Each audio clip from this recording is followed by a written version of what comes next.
hear those horns, you hear that guitar riff, you hear all that, you know what time it is. It's time to play some toss. Welcome to episode 32 of the Tristain on Sports Show Toss. It is, in fact, your main man, T-Squared, Tristain Thomas, your friendly neighborhood. Thank you for joining us. It's been a while, I know, and I'm sorry, but we got to get into state of the state because there's so much that has gone down. I can't even speak straight. There's so much that has gone down. We got to get right into things. So thank you for joining us. Let's hop right into state of the state, and we have to begin with Bucks basketball. We got to do it because it is in the middle of the season right now, actually a little bit past the halfway point of the season. The Bucks are 23-20. Now, there's some people out there that are kind of scratching their heads and asking, what in the hell are the Bucks doing at 23-20? Giannis is a certified superstar, top 5 NBA player, MVP caliber player, averaging damn near 29 points, over 10 rebounds, had his first 2020 game on Monday in Washington, D.C. in a win over the Washington Wizards. 27 points, 20 rebounds, which was a career high for him. Certified superstar, doing the thing on both ends of the floor. Chris Middleton averaging over 20 this season, and he's healthy for a full season. They traded for Eric Bledsoe. Bledsoe's come in. He's putting up 17 a game. Malcolm Brogdon is still doing the damn thing, coming off the bench, giving you double-digit points, still giving you good assist to turnover ratio, giving you damn good defense. What the hell are the Bucks doing at 23-20? Barely clinging on to a playoff spot at this point. The playoffs were to start today, they would barely make it at 23-20, near the bottom of the conference. Well, let me tell you what's going on. It's the same old song.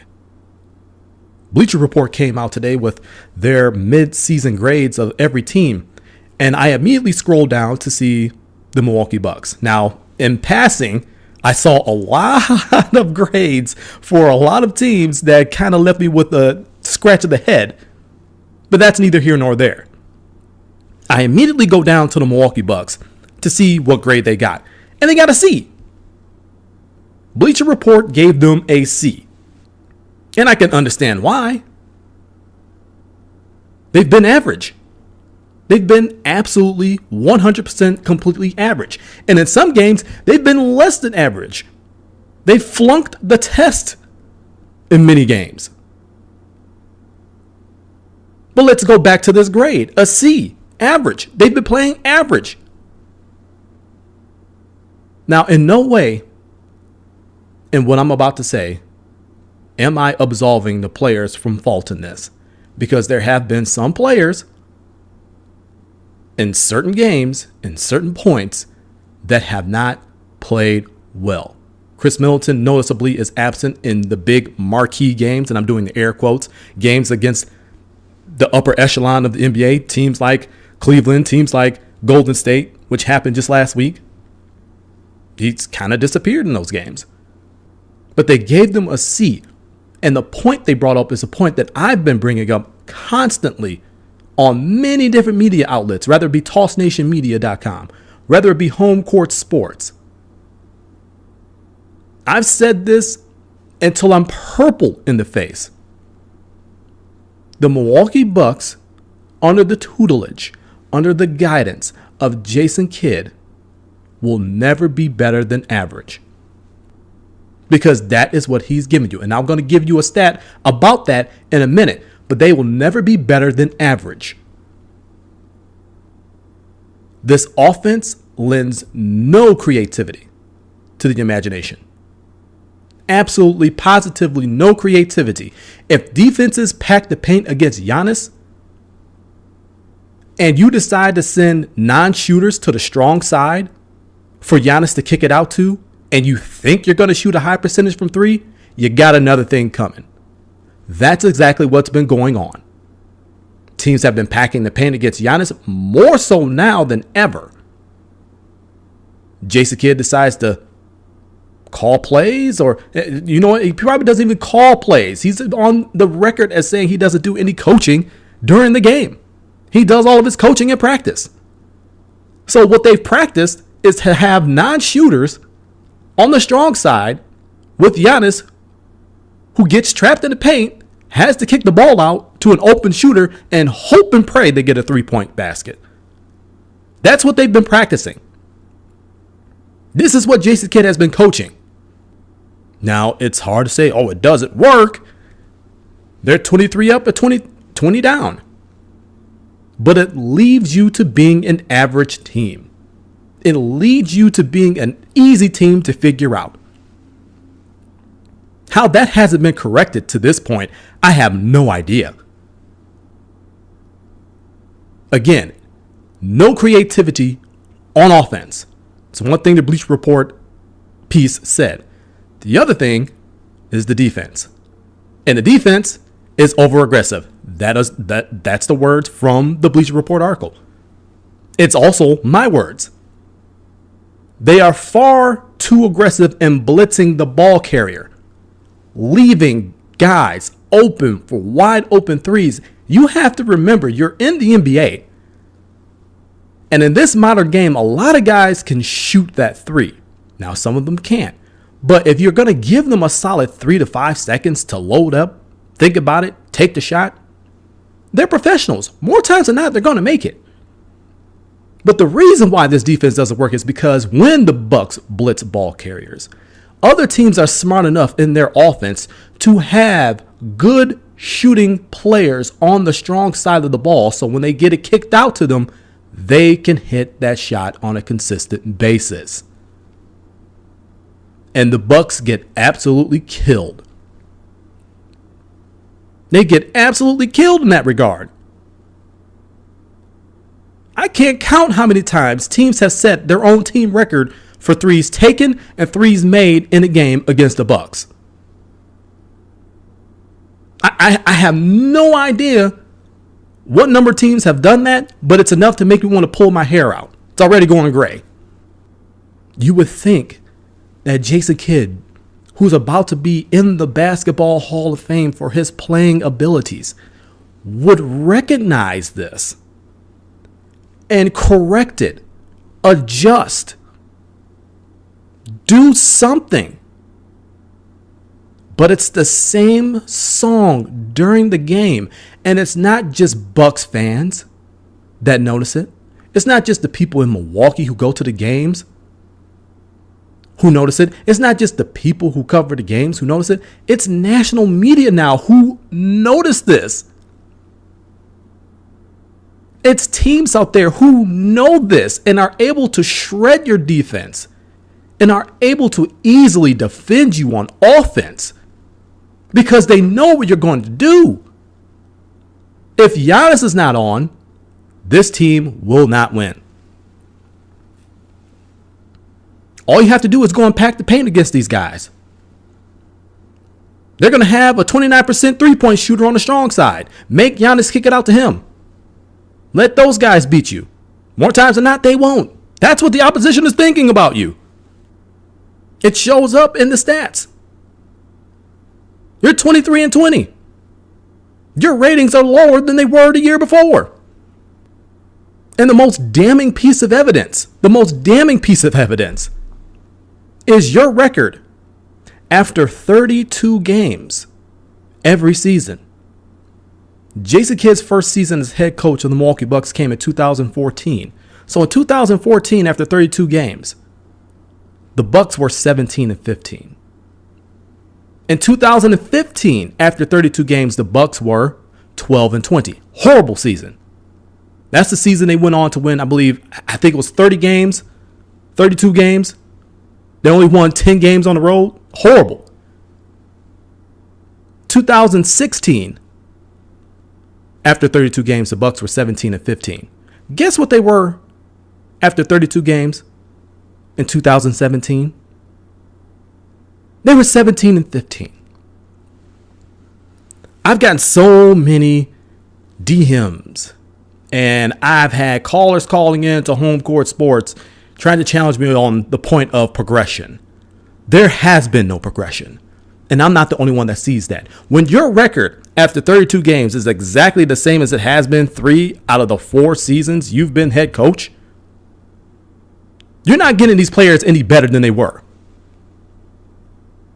The Milwaukee Bucks are in year 4 at this point where they were in year 1. The Bucks are right now in year 4 where they were year 1. That is not going to be enough to get you a Larry O'Brien trophy. This year, it may not even be enough to get you to the playoffs. And we all know how the Eastern Conference is. Usually the last 2 teams are at or under 500. You're barely clinging on to that spot, and you're 3 games above right now. So I've been driving myself crazy, and I know Bucks fans everywhere and the media here in this state and national media who follow this team very closely have been just driving themselves crazy on what the hell's going on. Why haven't they really progressed? Well, we gave you all the reasons why they haven't. But another one, Jabari Parker isn't here. Now the Bucks have said that Jabari Parker should come back a couple weeks before the All-Star break in February, which is exactly what I had reported last year after he tore his ACL. So he's right on track with what when he's supposed to come back. 100% healthy. It's going to be really interesting to see what he's able to bring to the table, what he's able to bring onto this exact team. Because obviously you're going to have to shuffle your lineup. And you're going to have to find a different combination or different combinations to see who Jabari works with well. Are you going to bring him off the bench immediately? I mean, we all know he's going to get limited minutes at the very beginning, and then they're going to wrap him up. That's exactly what they did the last time. But that's going to provide an interesting dynamic because the bottom line is, and I wrote an article on Toss Nation Media, Square Logic, the blog. I wrote an article telling people to accept this team for what they are. This team is not going to stop anybody. They may have moments where their defense is able to do so with quote unquote energy and effort. Jason Kidd's famous line from all of his press conferences. Hell, this past Monday, Martin Luther King Day game against the Wizards. Their defense is really what closed that game out for them because they had the obligatory offensive drought. That happened. But their defense was able to pick them up and turn it to offense and easy baskets. And that really essentially is what won them the game. So they'll have good games on defense. I'm not saying they're completely devoid of being able to play defense. But more nights than not, they are terrible. And it's not because of the quote unquote energy and effort. It's because of the defensive system. Teams have figured it out. They've had it figured out for years now. And there have been absolutely no adjustments. So this team isn't going to be that squad that's going to go and stop other teams defensively consistently. That just isn't what you are. What you are is an offensive-laden team led by a 29-point-per-game freak who does it without a consistent jump shot. You add a guy who averaged 20 points and 6 rebounds from last season onto this team. And I'm not saying he's going to jump in right into the fray and give you 20 points per game off top. Not saying that at all. But when he gets good and lathered up, and we're talking Jabari Parker here, he's a guy that could go and get you with a consistent minutes. He can get you that 15 to 17 a game. He is that guy that has a mid-range game. As you saw last season, he started to stretch it out to 3. I believe at the time of his injury, he was shooting 36% from 3. It's respectable. At one point, he was over 40%. So he's added that element to his game. But he's a guy who has a mid-range jumper. So when Giannis gets packed in the paint, he could kick it out to a Jabari, who's open for a 15 to 17-foot jumper.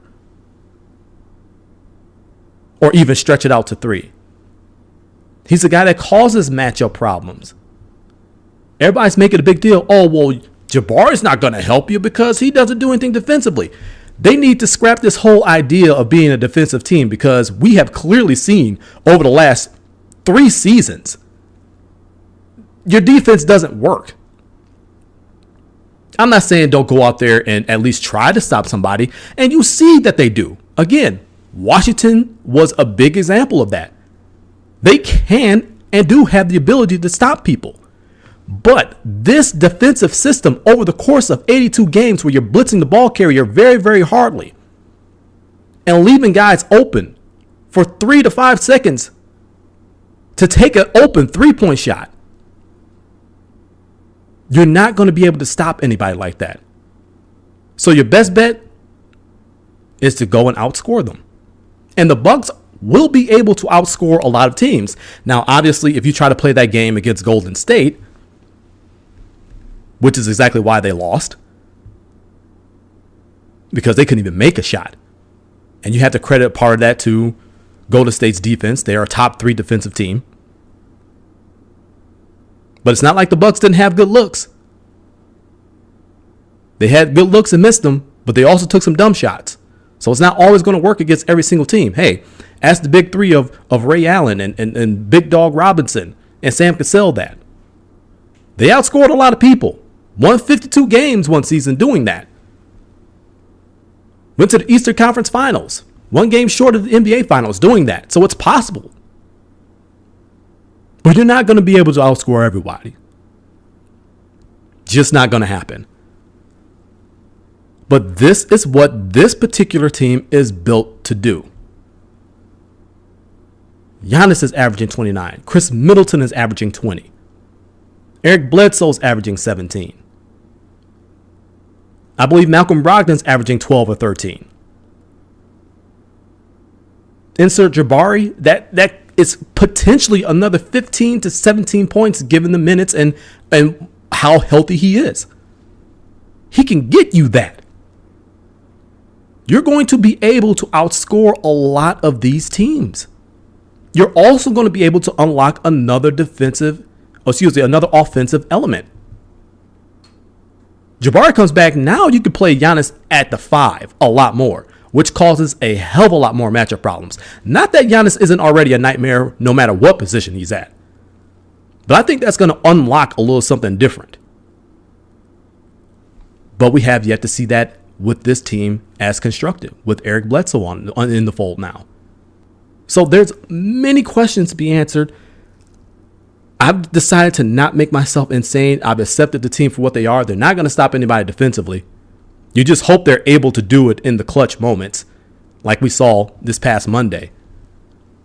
But this is an offensive-laden team. They have to find a way to get it done each and every single night offensively, because that is their best chance to win. Because this defensive system is awful. It's terrible, and every team has it figured out.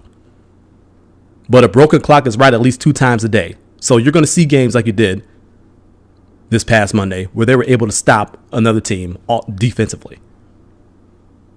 Jabari Parker is going to unlock a different element to this team.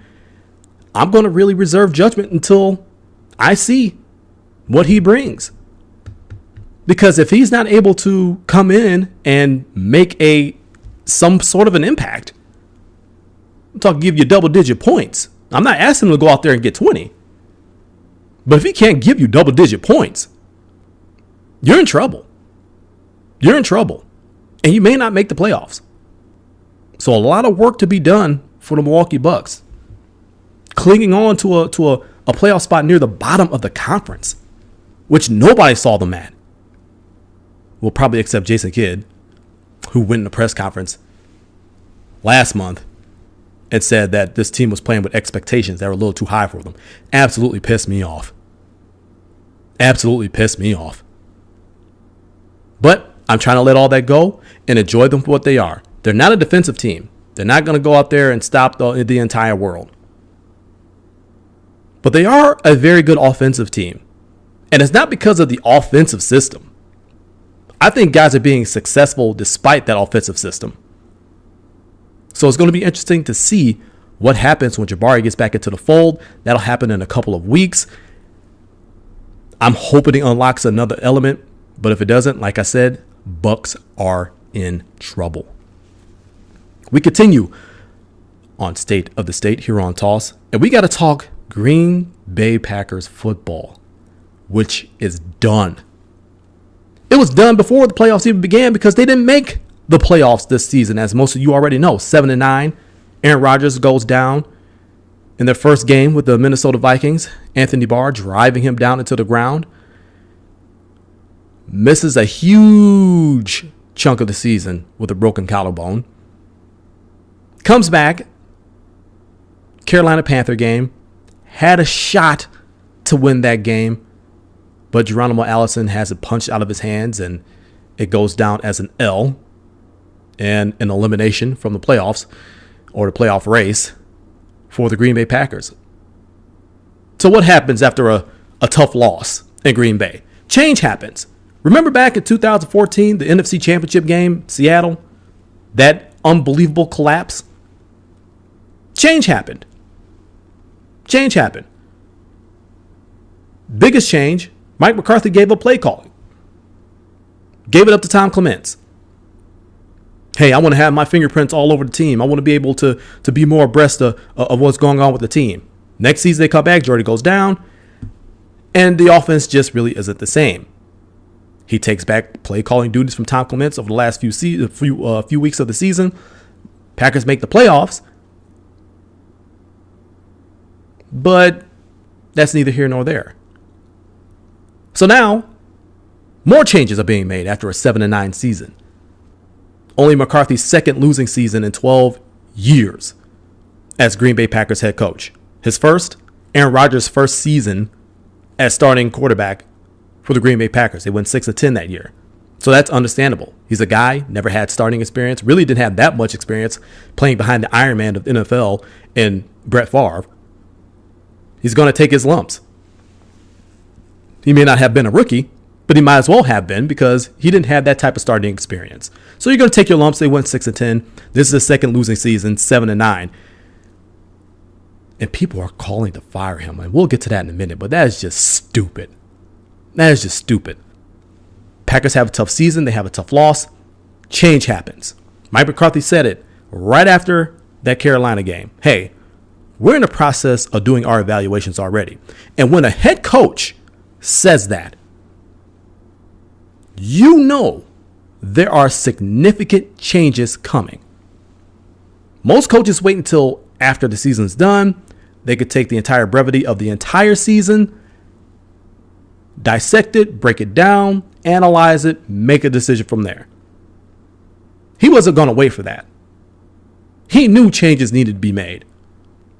But not only did changes on the coaching staff need to be made, changes in the front office operations, in the culture that had cultivated there, needed to be changed. Hey, I talked to some people and they've told me, very close to the situation, they've told me that communication really wasn't what it had to be, or really wasn't where it had to be with Ted Thompson as general manager.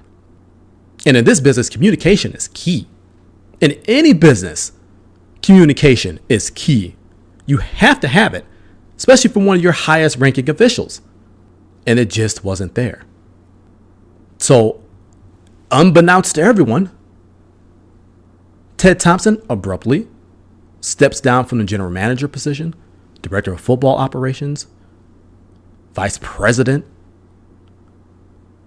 and now he's moving into an advisory role to football operations. No longer the GM. No longer holding the purse strings close. No longer turning a blind eye to free agency. He's done with that. So Mike McCarthy lost he really didn't lose a huge ally because he's still within the front office, just in a different role. And plus, he's very, very tight with Mark Murphy, Packers CEO and president. So Mark Murphy had some work to do. Find another GM. Man, what are we going to do? Well, you had 3 really good in-house candidates. Actually, I would say 4. But Alonzo Highsmith, who they continuously turned away from, just would not give him an opportunity whatsoever. Well, he went and got his opportunity elsewhere. You had Elliot Wolf, son to Ron Wolf, the Hall of Fame GM. Russ Ball, the finance guy, lead contract negotiator. And Brian Gutekunst. The name kind of rolls now. I remember when he was first announced as GM, which he ended up getting that job. Nobody could really say it. Just like Antetokounmpo. Nobody could really say that. So Brian Gutekunst gets the job as GM. He's already said, hey, I'm going to be my own man. We're not going to leave any stone unturned. We're going to be a player in free agency. We're not going to necessarily say we're going to make acquisitions after acquisition, but we're going to be more of a player in that. You could tell he has a little bit of a different philosophy in certain areas from Ted Thompson, but he still has a little bit of Ted Thompson in him, which I think is a good thing. The biggest knock on Ted Thompson was the fact that he really didn't participate in free agency. A lot of good candidates out there they could have made an impact in areas of need. And he decided, hey, I'm just going to stick with my draft board. We're going to stick with draft and develop. And it's hard to argue with that because it has led you to success. It has led you to a world championship and 4 NFC championship appearances in the 12 seasons that nucleus, I'm talking Mike McCarthy and Ted Thompson, have been together. It's hard to argue and say that brain trust has failed. It has not failed, and it has not been mediocre. It's good in a way because you're not going to go and overpay guys who really don't deserve it. Even though some people will say they probably have, but that's their assessment, not necessarily a fact. It's good because you want to keep the team young, and if the team is young, they're always going to be competitive. But the drawback on that is free agents that could help you now and impact areas and areas of need. You need to have that on your team. And sometimes being young is a detriment because being young comes a ton of mistakes. No matter how good your coach is, sometimes those young guys are just going to make mistakes. That's just what they do. So it curtails your progress as a team at times. And when guys get hurt, you have virtually no depth because you got a bunch of young guys back there who really haven't done the job. And that's what happened this season. Aaron Rodgers has been a great deodorant, covered up everything that stinks about this team. People tend to forget the Packers were 4-1, despite all of the deficiencies the Green Bay Packers had.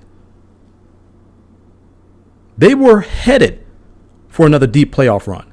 This team was being discussed as a Super Bowl favorite. This team was also being discussed, right along with the Eagles, right along with the Vikings, as one of the best teams in NFC. That's with Aaron Rodgers and despite all of the deficiencies this team had.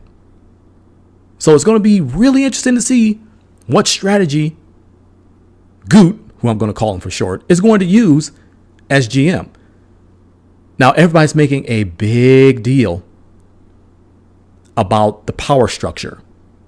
Mark Murphy came out and said, hey, Goot, Mike, both going to answer to me.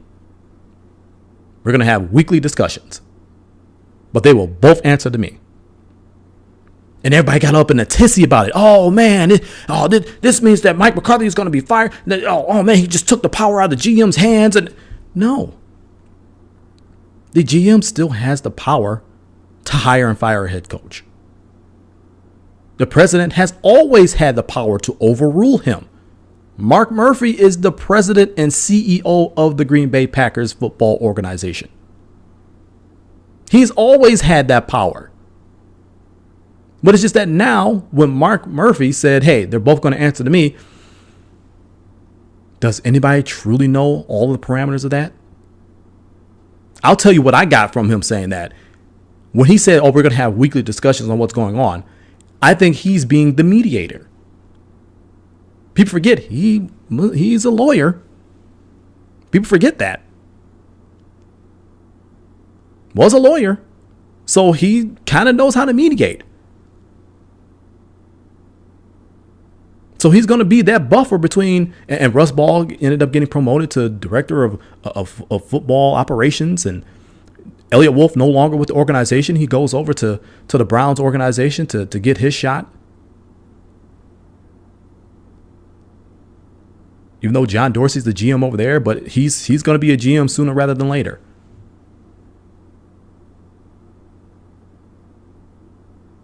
Everybody knows that there was a little bit of friction between Russ Ball and Mike McCarthy. Now they're going to be in weekly discussions with Mark Murphy. Man, they're going to be fighting. Well, Murphy's going to be that buffer. He's going to be that mediator. All this was an effort to make sure that communication is open, and runs smoothly.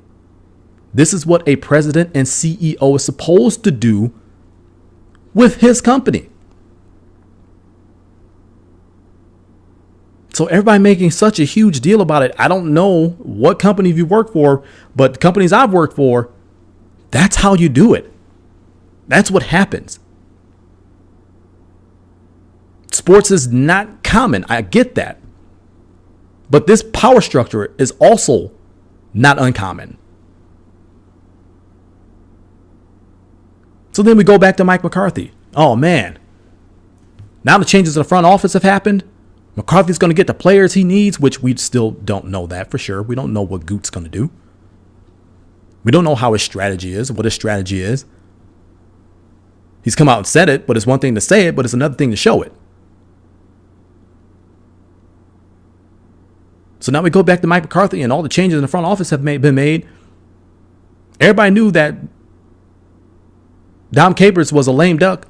This is going to be his final season. The only thing that would have saved Dom Capers is if he had a number one defense. That would have been the only thing that saved him this year. And we knew with the talent they had, it just likely wasn't going to happen. I still think Dom Capers is one of the preeminent defensive football minds in this game's history. His track record has shown that. But there's only so much you can do with the talent given you and the injuries that have befallen you. So it wasn't all on him, but he has to assume some of that responsibility. He is the defensive coordinator. So he's gone. But Mike McCarthy didn't stop there. No. There had to be more changes. There had to be a lot more changes. We can't leave any stone unturned. So Alex Van Pelt, the quarterback's coach, who many feel that he, in part with Mike McCarthy, failed to get Brett Hundley ready every week and to be a competent NFL quarterback. His contract was not removed. It was not renewed. He was allowed to walk. Edgar Bennett no longer the offensive coordinator. And the thing is, Edgar Bennett was only offensive coordinator in title only. He didn't call any plays. Mike McCarthy is the play caller and is still the play caller, despite them bringing back Joe Philbin as the offensive coordinator. His second go around as offensive coordinator with the Green Bay Packers, former Dolphins head coach.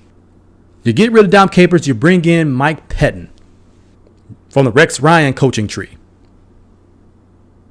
Every year Mike Pettin has been a defensive coordinator, his defenses have been top 10. I repeat, every year Mike Pettin has been a defensive coordinator, his defenses have been top 10. One thing that Rex Ryan does very, very well on defense, he brings pressure a number of different ways, but it's disciplined pressure. His defenses are very disciplined. They tackle. They know their assignments. They stick to them. And they bring the pressure. They're aggressive, but they're disciplined. And that is what Mike Pettin brings to defense. So I'm really excited about those hires. I think they're two very, very good hires. Again, Joe Philbin, he had a great run as offensive coordinator. But again, he wasn't calling 100% of the plays. That was also in part with Mike McCarthy. But if you're going to be in a partnership with someone, why not be in a partnership with someone that engineered the offense that had the number one ranking? That's what Mike McCarthy and Joe Philbin did. So if you can recapture that, if you can kind of rebuild this offense, because quiet as kept, this offense also has holes in it. What are you going to do with Jordy? He's coming to the end of the line. What are you going to do with Randall? I believe he has a year or two left on his deal, maybe a year left. Are you going to keep him in the slot? Keep him out of the backfield, please. I understand you want to use him that way, but keep him out of the backfield. He's best served as a slot receiver. That's where he made his money. That's where he makes the most hay. That's where he does his most damage. We've seen it. Davante Adams is unquestionably your number one receiver on this team right now. Another double-digit touchdown reception season and finally a Pro Bowl, so congrats to him. As well as Bakhtiari, a two-time All-Pro and a one-time Pro Bowler. Are you kidding me? Mike Daniels finally made the Pro Bowl this season. Congrats to him. But you got work to do on offense, as you do have work to do on defense. Hey, offensively, you have two stud running backs. Jamal Williams, Aaron Jones. Both guys can run that rock. Both guys can actually catch the rock out of the backfield. So you have potential for a 1-2 punch right there. And in this league, you need to have a 1-2 punch at running back. And they've got it. I think those young guys are going to develop. They're going to be really, really good. Ty Montgomery, what's going to happen to him? He's going to go back to just being a receiver? Are they going to still try the running back experiment with him? I mean, what's going to happen with him? Geronimo Allison, is he going to be in the fold? Trevor Davis, what are you going to do with him? We know Jeff Janis ain't seeing any time in receiving because he's a special teams maven. So where he's best served. So for as many holes as there all are on defense, offensively, you also have to fix those holes. Get Aaron Rodgers some weapons around him. Tight end, what are you going to do? Are they going to go after a free agent? Jimmy Graham's going to be a free agent. I believe Jared Cook's going to be a free agent. Saw the chemistry he had here. Can he stay healthy? I mean, what is Goot going to do to rebuild this offense? What is he going to do to rebuild that defense? Pettin pretty much plays the same scheme of 3-4. So all that talent that you cultivated to play a 3-4 is there. But what are you going to do to enhance it? Who are you going to get in areas of need that are going to make an impact? It's going to be a really interesting offseason. But back to Mike McCarthy. You got people calling for his head. You got people saying, oh, well, all these changes, he needs to go and win big next season. Otherwise, he's going to get fired. Are you kidding me? Like, were you like in the gym and you were like lifting a dumbbell and then the dumbbell hit you on the head and then it made you a dumbbell? Why would he be fired? Why would he be fired? He's not the one that called for the changes in the front office. I'm sure he aired his grievances about the communication problems. He's not the one that told Ted Thompson to step down. Ted Thompson made that decision for himself, or so we think. And he's always had control over his coaching staff. This is what a head coach should be doing. Why people are mad that he's making changes on his coaching staff when they've been screaming for changes on his coaching staff is beyond me. This is what a head coach is supposed to do. He's supposed to take stock of his team and recognize what they don't have, what they do have, and what they need to do. He realized that Dom Capers' voice and the results were not being heard and not being seen. So he had to make a change at defensive coordinator. He understood that he needed an experienced guy at the offensive coordinator position, someone that he had chemistry with, where the offense ran extremely well. That's why he removed Edgar Bennett from that position and brought back Joe Philbin. That's why Mike Pettin is is in the defensive coordinator role with the Green Bay Packers. Because they lacked discipline. They lacked aggressiveness. They could generate no pass rush whatsoever. And that's just the tip of the iceberg of the problems of this defense. Mike McCarthy has the second highest win percentage over the last decade, only to Bill Belichick. And you want to get rid of a guy like that? Who would you bring in? Tell me, who? Who would you bring in that's a great candidate that would replace what Mike McCarthy has been able to build in Green Bay? I mean, eventually it's going to happen. But it just doesn't need to happen right now. He's still getting results. It was a tough season. You lost one of the best players in the league. Your best player on this team. Hands down, no question. Nobody better. Of course, and it was at one of the most important spots on the team at quarterback.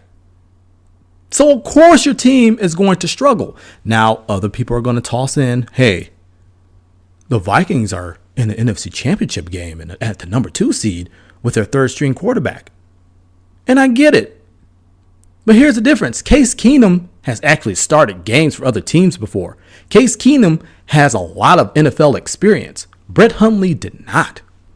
Mike McCarthy and his coaching staff did not do an adequate enough job to get Brett Hundley prepared, and you saw the results of that. He was not prepared, and he did not have the experience. And all of that matters. So you lose your quarterback, the best players in the league who makes other people better. You're going to struggle. The very fact that they even won 7 games when many people felt that this team would be a 4 to 5 win team at most without Aaron Rodgers is a minor miracle. But you don't fire a guy because of injury. Rodgers will be back next season, healthy, ready to go. We'll see what Goot does, both offensively and defensively. We'll see what these coordinators are able to do with the new players and the players that are already here. It has been an off-season of change. And the off-season isn't even ramped up yet. Free agency doesn't even begin until March 14th, the beginning of the new league year. So you got a lot to look forward to. But it's already been an off-season of change for the Green Bay Packers, and it's been for the better. This injury to Aaron Rodgers, although you don't want to see anybody get injured, you don't pray anybody gets injured. Injuries suck. But in this case, this injury was a blessing in disguise because it caused the change that was needed, not only in the front office, but on that coaching staff. So folks, stop calling for this man's head. It's not going to happen. It doesn't need to happen. He's a damn good football coach. People calling him mediocre Mike. Well, you give me 5 coaches who have won an average of 10 games every season for 12 years. And then we'll compare resumes. Because there aren't many of them out there. I mean, so that's the state of the state. It's just in constant flux. It has just been a series of change. Changes need to be made to that Milwaukee Bucks defense. But I think they need to change philosophy and be an offensive team. And I think that's exactly what's going to happen once Jabari Parker comes back. And the Green Bay Packers have overturned the front office as well as the coaching staff. And let's see if they can overturn the bad juju that's been on the field defensively as of late. And who knows? Maybe they'll go on a magical carpet ride to the Super Bowl next season. We don't know, but it's going to be interesting to see. Coming up on Toss, we're going to run the Toss sweep, and we have predictions. It's Championship Sunday coming up. Who do I see moving on to Minnesota to Super Bowl 52? And we have to talk the NBA. Cue the NBA on NBC Music because it's been chippy. There have been fights. What is going on, and will anything be solved? All that and more coming up next.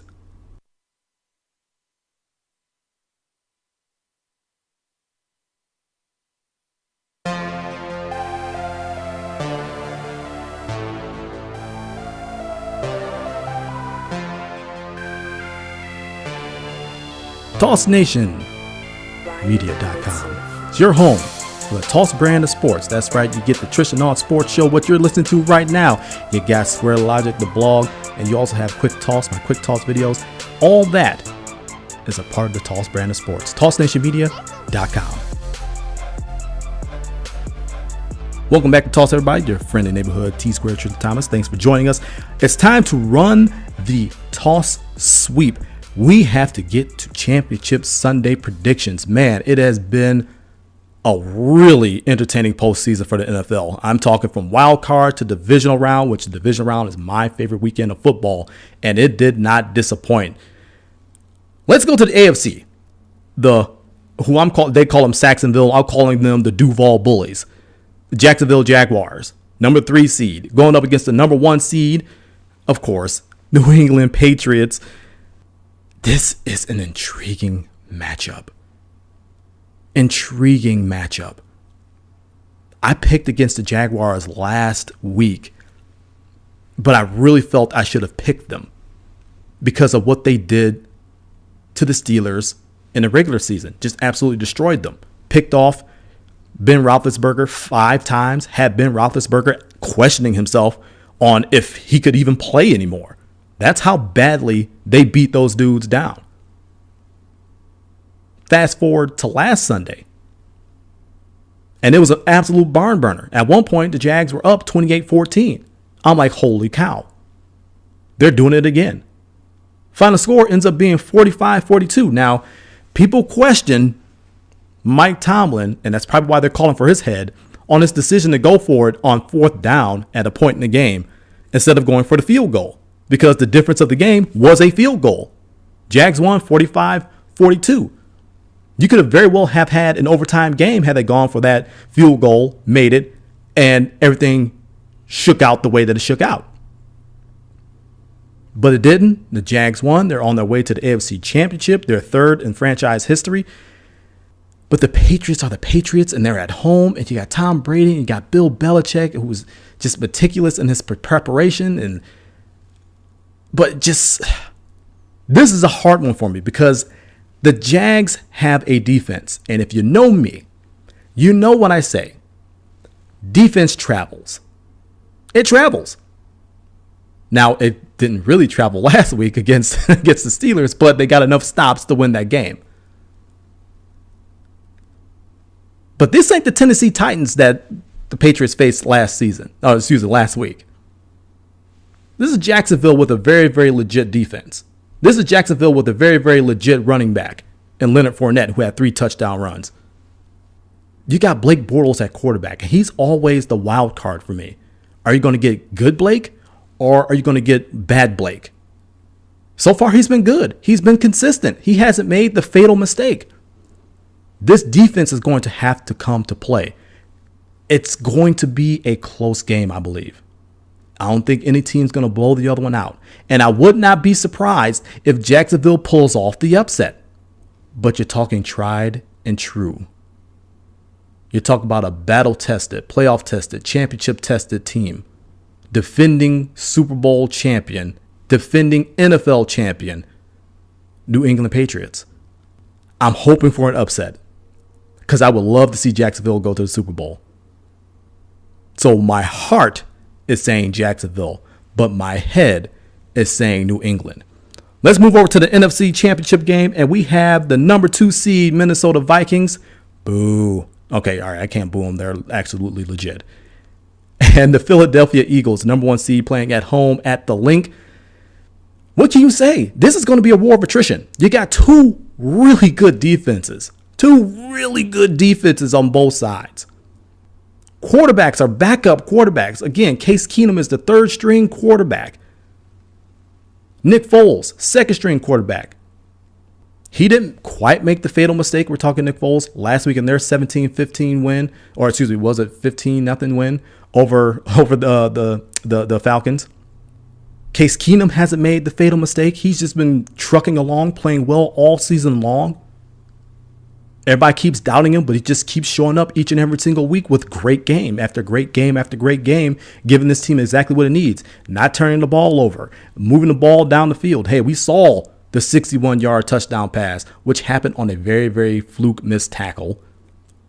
And let's give a big hug and a salute to Marcus Williams. He was caught in a very, very awkward situation with that catch, because if he would have gone to hit Stephon Diggs, that offense would have had one untimed play, because they would have said hit on the defensive receiver because Diggs was in the air. If he would have went and wrapped him up he would have gotten there before the ball got there, it would have been pass interference. They would have had one untimed play. So it's very likely that would have cost them the game either way. Whether he caught it, whether he wrapped him up, whether he hit him, it was a loss in that situation either way, because the Vikings could have very well went for a long field goal, probably would have tied the game. Actually, wouldn't have tied the game. It would have won the game. So he was in a very, very tough situation. And people sending death threats at him, people calling for his head, everything else is disgusting. It's despicable. It is a game. The guy feels bad as it is. There's no need to heap that type of garbage on top of it.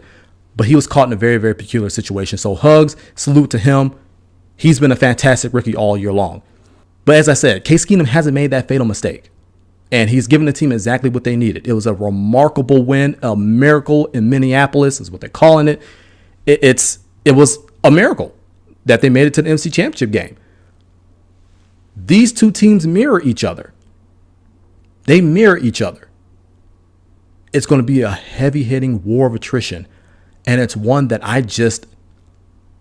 think it's going to come down to the quarterbacks. One of these quarterbacks is going to make a mistake that defense is going to capitalize on. And therefore, their offense or their special teams is going to be able to capitalize on top of that. But whose defense does that? Whose defense does that? This is a tough one. This is a tough one. I have to go Minnesota. I think Minnesota is going to be the first team to play in the Super Bowl in which they host. They're going to do it. I think they're going to do it. Their defense has been stellar all year long. Case Keenum has been stellar all year long. I think Nick Foles will be the quarterback that blinks first. I think Minnesota's defense will be able to take advantage of that. And I think NFC Championship game goes to Minnesota. Hey, look. Packer fans are going to hate me for that, but you have to call a spade a spade. Minnesota's been good all year long, and everybody's been waiting for them to just absolutely collapse. You're on your third string quarterback, Case Keenum. He's never started a playoff game. He's never done this. He's never done that, but yet he's played well all season and has not made a fatal mistake. This defense has been nothing but legit. Mike Zimmer has those guys flying all over the field, shutting teams down. My head is saying Minnesota. My heart is saying Philly, but I think Minnesota does it. And they play in their home stadium, essentially a home game for the Super Bowl. How crazy is that going to be? So there you go. We got Patriots, even though I hope the Jags, and we got Vikings, even though I hope the Eagles.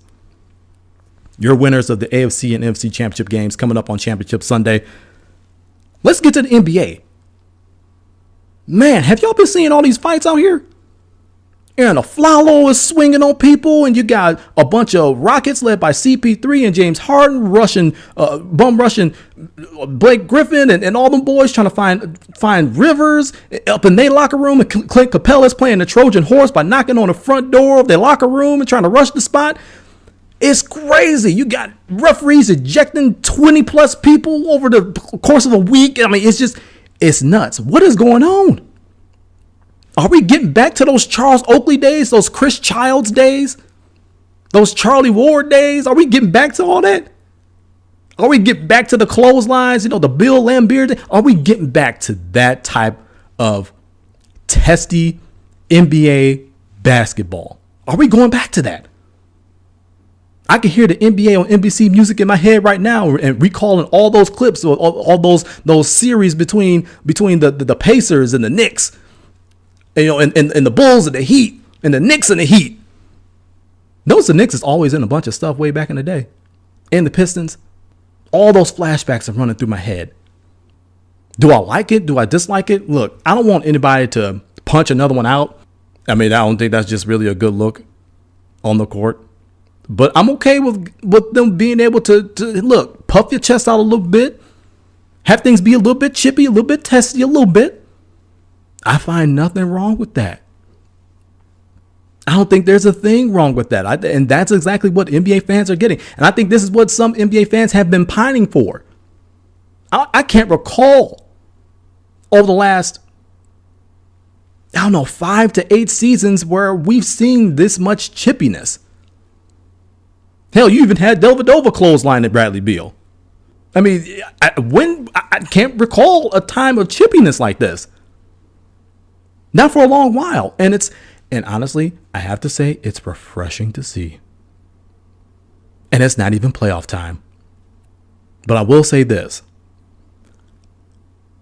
If what Rivers said about Chris Paul's wife is true, and I don't think anybody's corroborated it to be true, but if it is true, I can't 100% blame Chris Paul for rushing the locker room spot like that. I can't blame him. I can't blame him for doing that.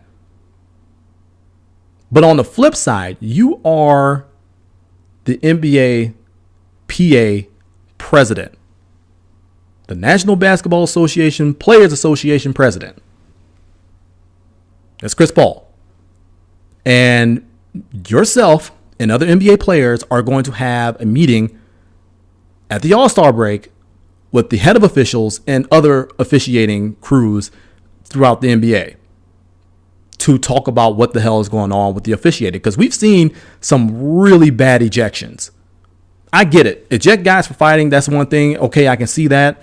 Issuing double technicals for something that was just stupid. Okay, I get that. But we've seen some really shoddy ejections for things that are not ejectionable, if that's even a word. I don't think it is, but we're going to make it a word. So something has to come to pass. They have to come to an agreement. Players have to have a part in it. Officiating crews have to have a part in it. But that's going to be a really interesting conversation, seeing as how what the PA president just did. It's going to be I wish I could be a fly on the wall of that conversation, but you know what? That's just not how it goes. I'm not privy to those type of conversations. But if I was, I would give you the real right here on Toss. But I got to say, I've been loving the testy basketball. Playoff basketball in January. Hey, playoff-like intensity. You can sign me right up. This is Toss.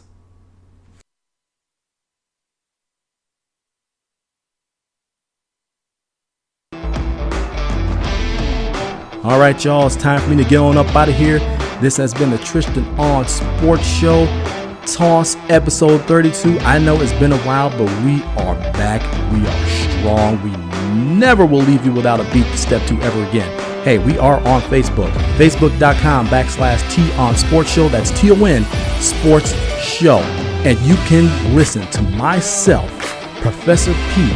Lamont, on the Home Court Sports Show, Wednesday nights from 7 to 9 p.m. Central Standard Time, only on Blog Talk Radio. But as I said before, it's time for us to get on up out of here. It's T-Squared, just time to remind all of you that dreams don't catch themselves. Get up, get out, and get after it. Until next week. So long from Toss.